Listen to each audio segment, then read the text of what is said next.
Nous venons de traverser un premier trimestre 2021 très éprouvant, notamment au mois de février, en raison d'un épisode infectieux majeur dans notre établissement. Cette période a été difficile et nous a impacté dans notre fonctionnement. Fermeture de services, déprogrammation d'entrée, sectorisation, gestes barrières renforcés, arrêt des visites, etc.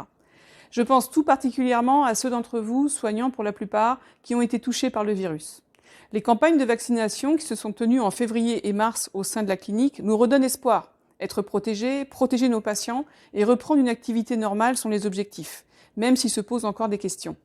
Nous subissons tous la crise sanitaire qui dure depuis maintenant près d'1 an et il nous faut trouver des ressources pour continuer notre activité.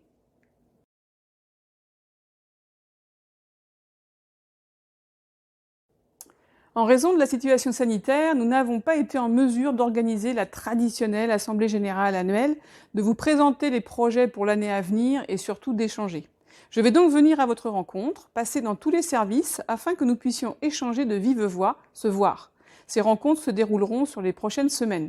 Anthony Garin, déléguée syndicale, et Sandrine Lanuzel, directrice des affaires juridiques et sociales, m'accompagneront lors de ces rencontres.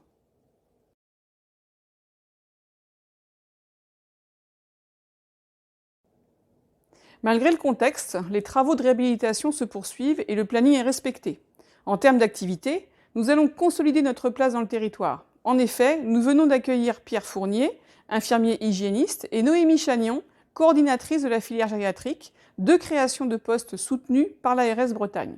Ces personnes ressources pour la clinique seront sur le terrain afin de mieux répondre aux besoins des EHPAD de notre territoire, des médecins libéraux, de tous les interlocuteurs qui requerront nos services et notre expertise.